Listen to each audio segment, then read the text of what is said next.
aberto e ao vivo.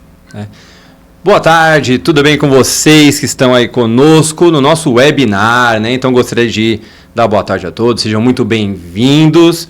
E hoje nós vamos bater um papo aí sobre riscos psicossociais.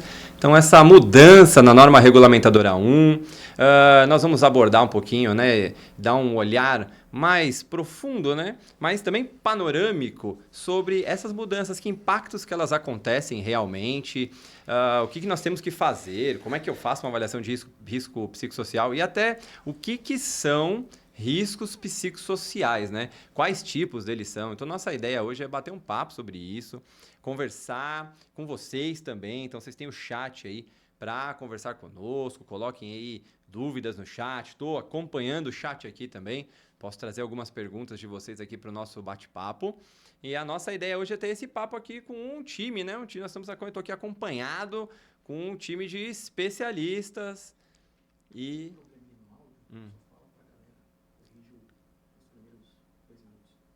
mas tá travado o áudio ou não? Olá, pessoal, acho que deu um problema no áudio aí para vocês.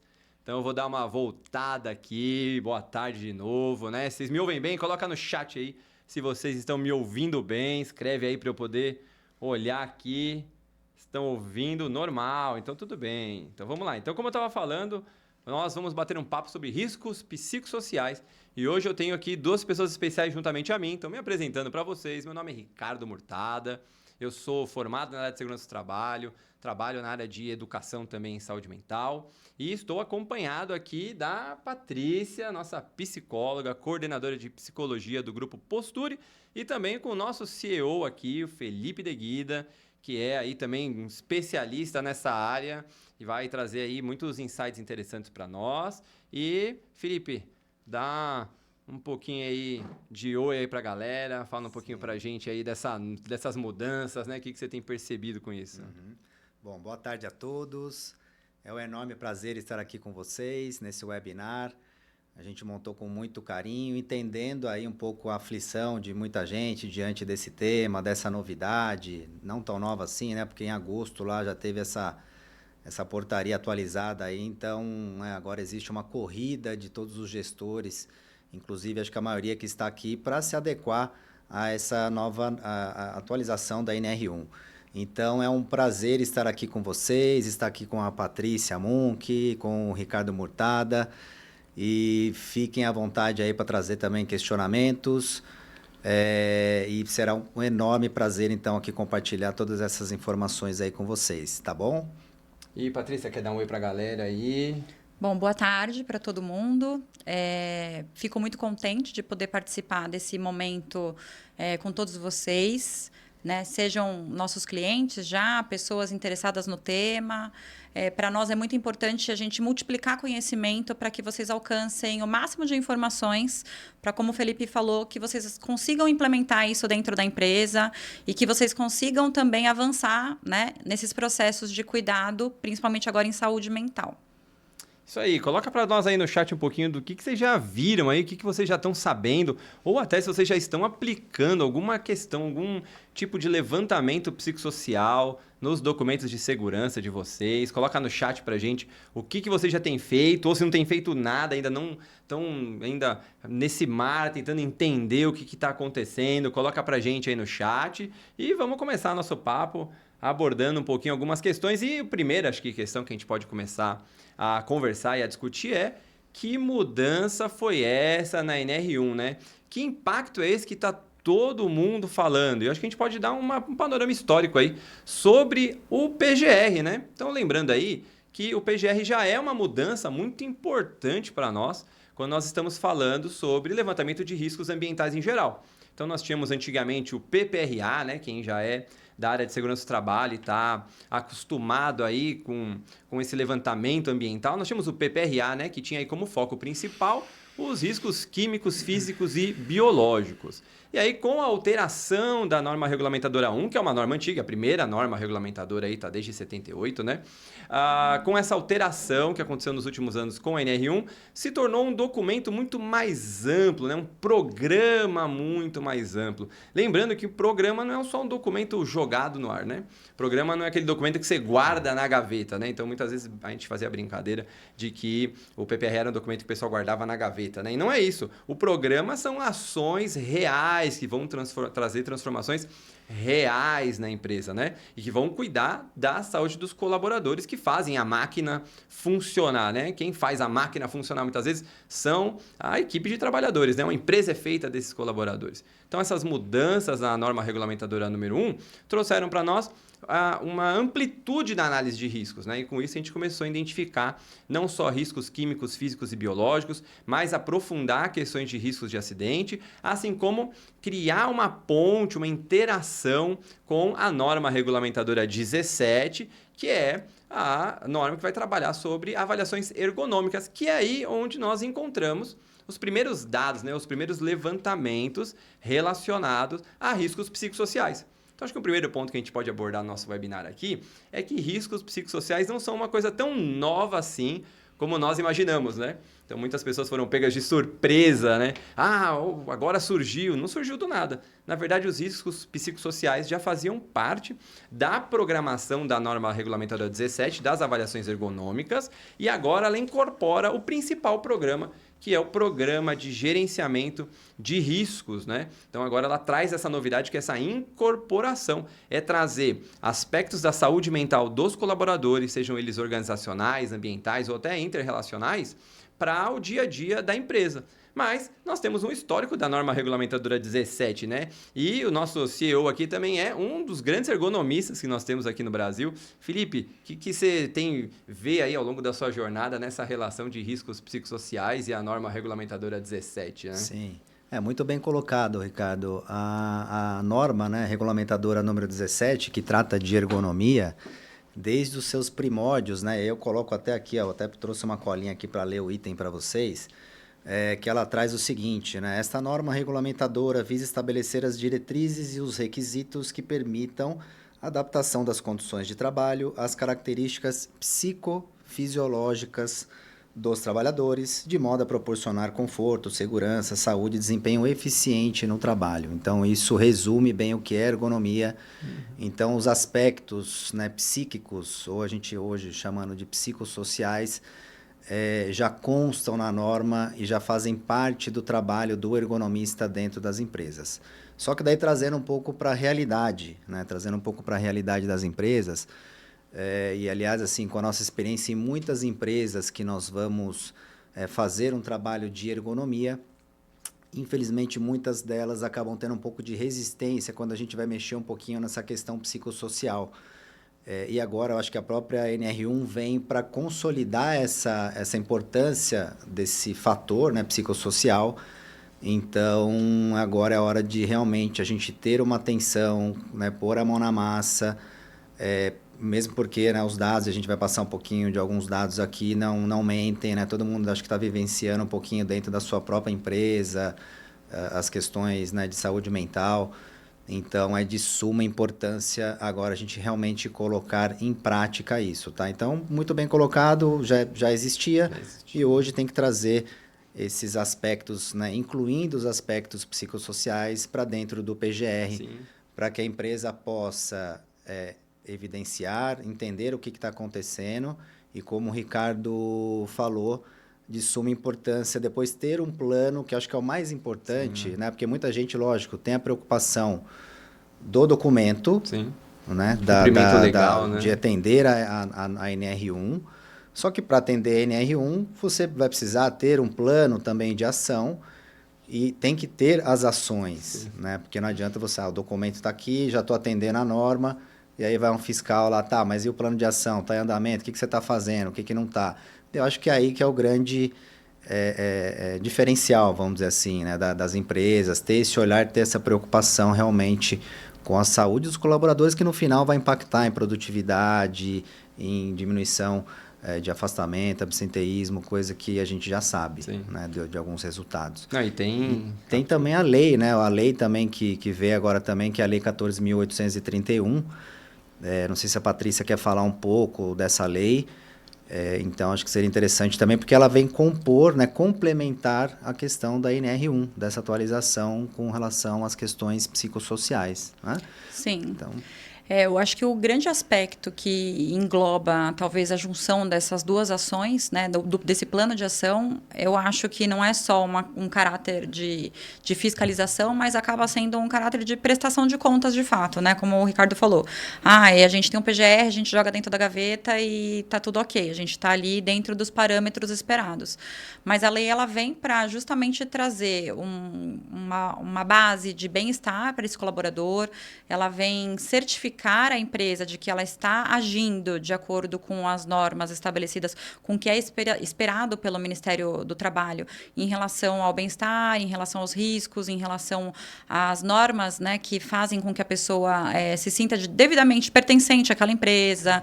Então, para além disso, existe a necessidade realmente de fiscalizar o que está acontecendo. Isso vem com prestação de contas, né? Seja através do número de afastamentos, né? Então, esses dados são dados importantes que muitas empresas vão precisar ter, né, para conseguir consolidar a certificação. A certificação ela se dá por meio de uma comissão estratégica dentro do Ministério do Trabalho. Então, essa comissão, ela, para nós ainda também, né, que estamos aí junto com vocês estudando todo esse processo, ainda é vamos pensar assim, uma lacuna ali de dúvidas em relação a como esse processo se dará. Mas ela vai acontecer e as pessoas vão estar preparadas para receber, né, esses fiscais, para observar essas fragilidades. Durante muitos anos, o RH foi visto como um departamento pessoal e eu acho que as empresas têm pensado também nesse RH de porta aberta. O RH de porta aberta facilita com que o colaborador tenha segurança de admitir ou de entrar ali com um afastamento ou com um processo de cuidado de saúde mental. Falar que ele está num sofrimento psíquico. E quando a gente fala de risco psicossocial, não só trazer, né, para nós é muito claro que a NR1 ela venha complementar as questões que o trabalho traz para a vida e prejuízo que traz para a vida da pessoa.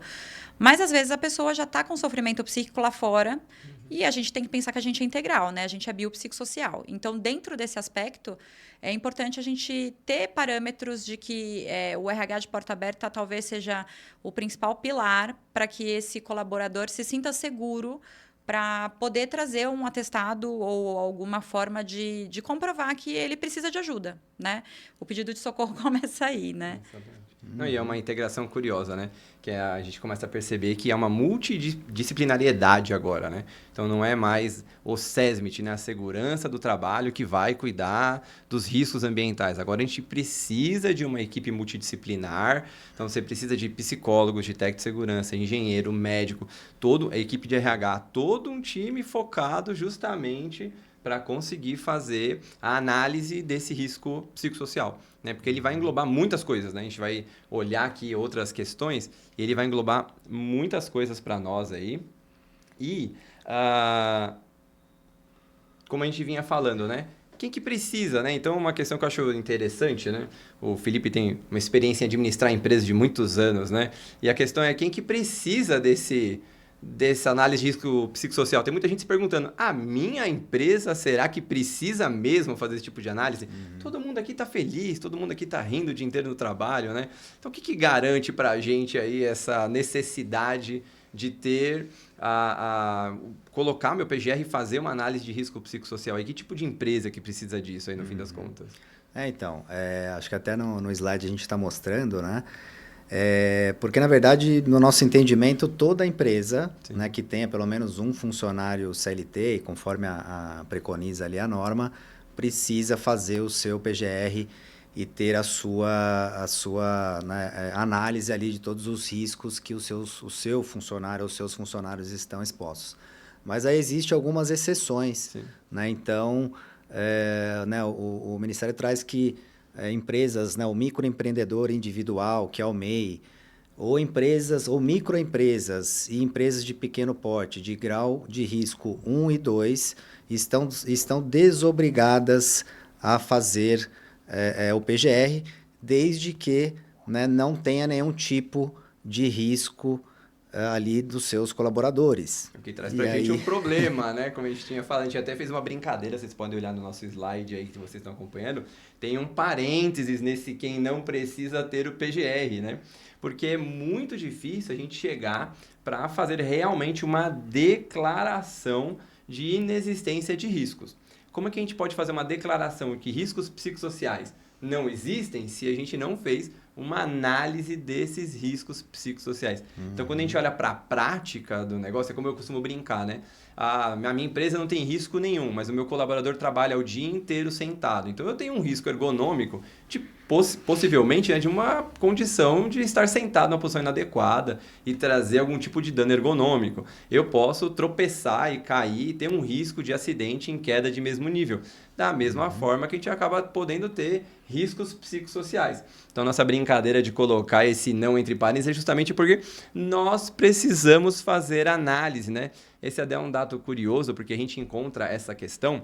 Algumas pessoas vão ler a norma agora e vão falar, pô, eu não vi isso na norma, né? Porque isso não está escrito na norma. Isso, na verdade, está nas discussões dentro do próprio site do Ministério do Trabalho sobre perguntas e respostas referentes às análises do risco psicossocial. Então, essa é uma coisa interessante, né? A gente quis trazer isso justamente para discutir. Quem precisa, no fim, qualquer empresa que tenha um colaborador CLT ali, né, contratado num regime CLT, precisa fazer esse tipo de análise. A gente precisa entender e reconhecer quem que vai...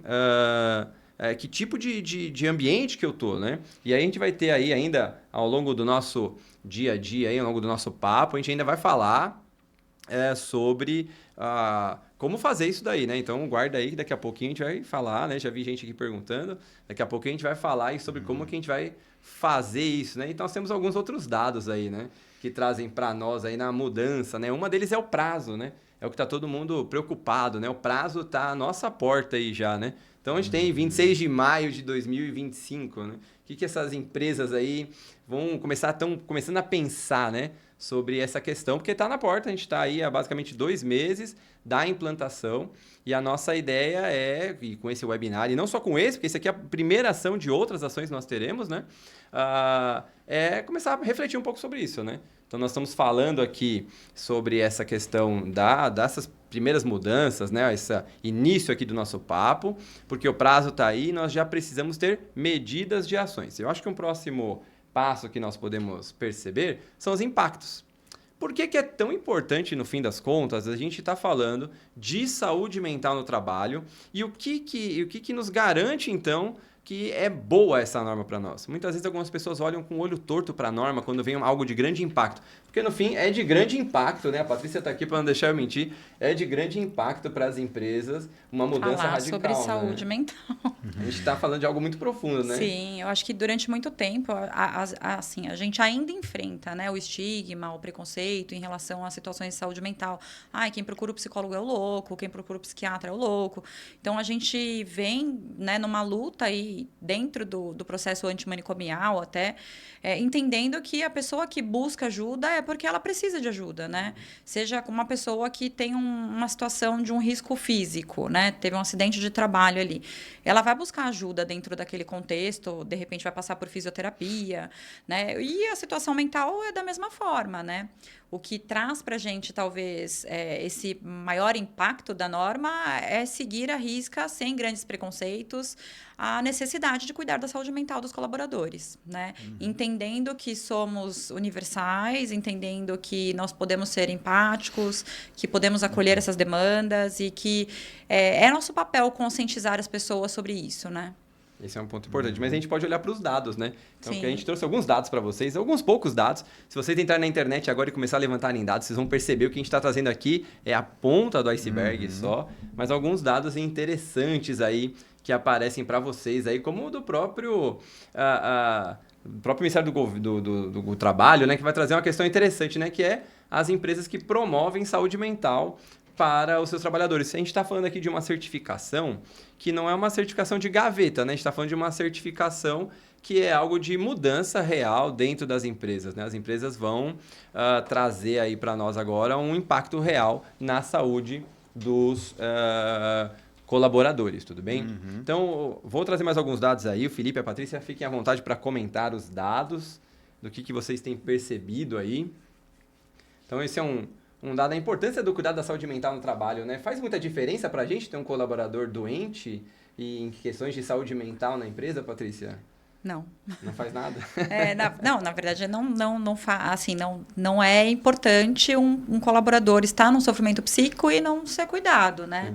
E eu acho que tem uma questão importante, que eu acho que a gente vai falar mais na frente, mas que eu não vou deixar de comentar agora, porque tem esse gancho, da importância das lideranças nesse processo, né? Do quanto é importante o líder perceber o seu time, a sua equipe, para que ele também seja um comunicador para alguém a mais, né?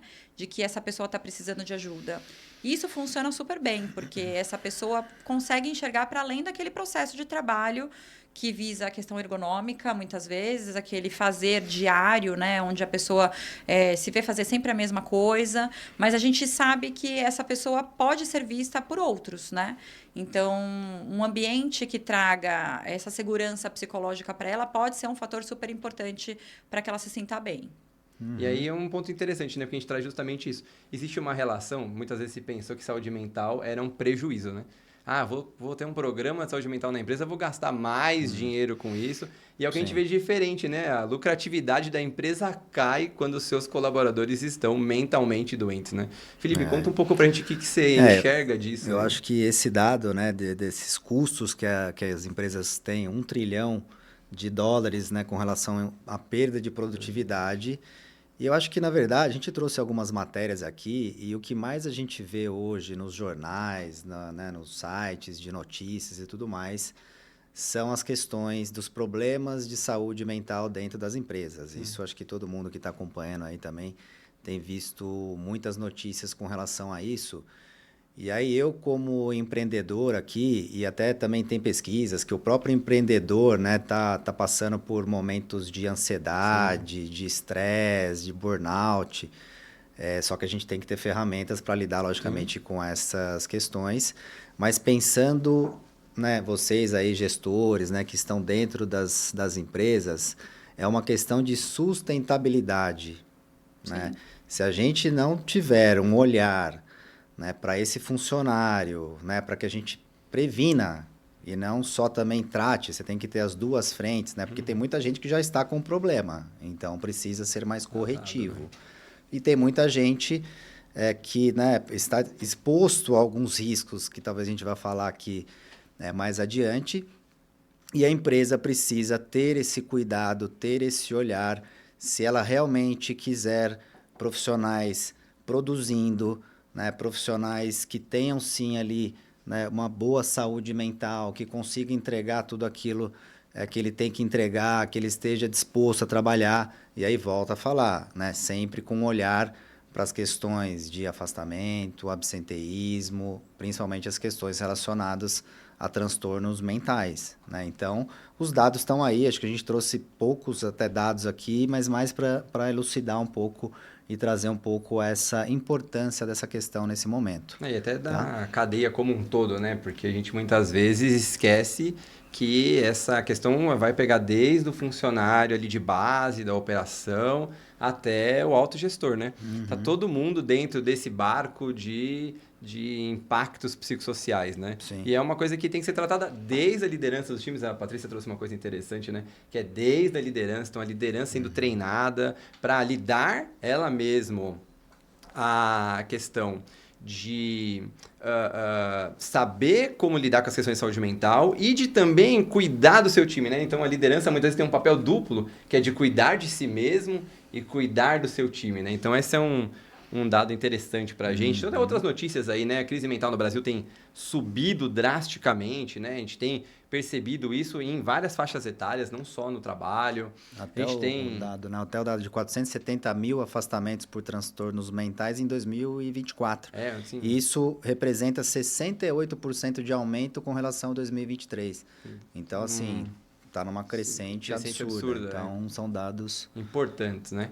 Eu acho que já é um sinal de que as pessoas têm buscado ajuda, né? Esses dados são dados que conseguem ser levantados a partir do momento que a pessoa busca ajuda, né? São dados que a gente consegue levantar da OMS que alcançam normalmente o serviço público, mas vocês podem imaginar que esse número deve ser infinitamente maior, contando que pessoas buscam serviço particular, né? Então, muitas vezes buscam um psiquiatra particular, buscam um psicólogo particular. Então, esse número pode ser que seja ainda maior. É que nem acidente de trabalho, né? Se pensa que o acidente de trabalho é um número muito absurdo no Brasil e ainda é subnotificado, né? Alguns dados dizem que a cada um acidente de verdade nós devemos provavelmente ter 3 acidentes, né? Então, é um número, assim, muito grande, tem crescido, o psicossocial, ele entra nessa gama aí e a gente tem que ter um olhar mais crítico. Bom, esse primeiro momento que nós tivemos aqui do nosso papo foi para trazer alguns dados preliminares para nós.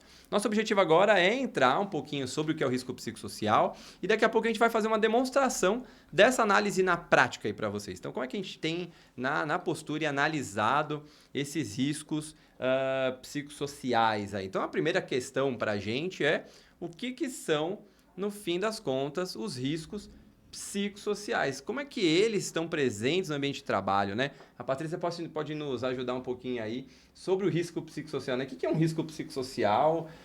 O que eu tenho que avaliar dentro da empresa, né? Essa é uma pergunta, assim, importante para nós, né? Essa é uma coisa que a gente tem discutido bastante. A gente tem um time multidisciplinar dentro do Grupo Posture, né? Então, a gente conta com enfermeiro, técnico de segurança do trabalho, psicólogo, profissional de ginástica laboral, seja tanto educador físico quanto fisioterapeuta. Então, a gente discute isso entre a equipe porque a gente entende que tem um olhar mais amplo para a gente poder identificar o que são esses riscos. E em algum momento a gente falou, olha, é muito subjetivo a gente identificar esse risco, né? Mas a gente identifica algumas fragilidades muito importantes, significativas, para que a gente recorra aí a esse mapeamento, a essa avaliação.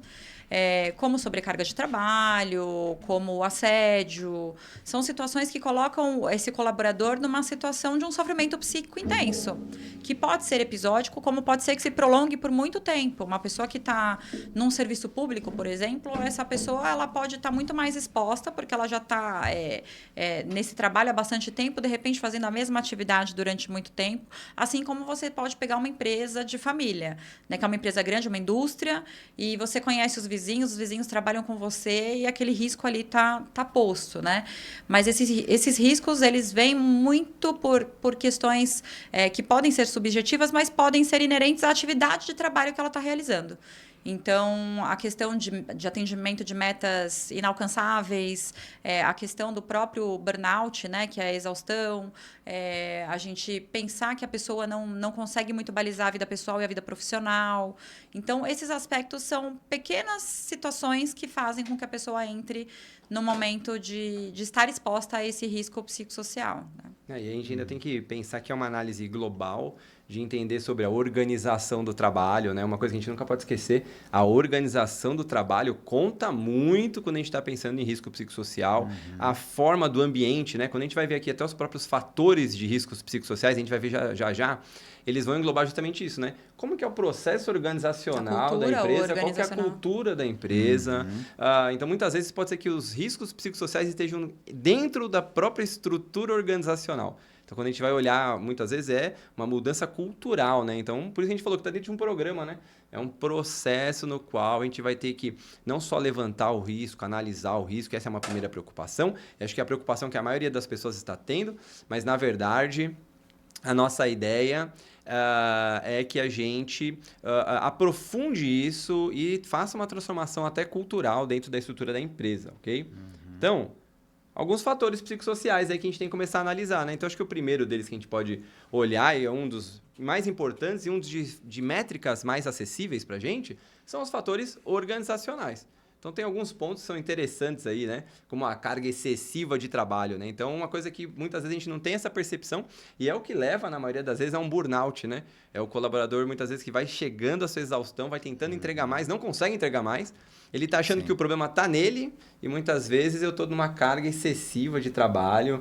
E tem um profissional que é o workaholic, né? Que ele gosta de trabalho e ele não percebe essa carga excessiva. Sim. Ele mergulha no trabalho de uma forma tão intensificada, para ele aquilo é prazeroso, mas ele entra num sofrimento aos poucos. Sim. Então ele vai percebendo essa carga excessiva, né? Sim. ambiguidade de função, né? Ou falta de controle sobre a atividade, isso é uma coisa interessante, porque ela vai ter um duplo caminho, né? Que é uma questão da organização do próprio trabalho, assim como da gestão do tempo individual de cada colaborador, né? Então, são fatores que a gente tem. E um fator que muitas vezes passa desapercebido por nós é a desigualdade e a falta de reconhecimento no trabalho. Então, um dos fatores organizacionais é: será que a distribuição de tarefas no meu ambiente de trabalho está sendo bem feito?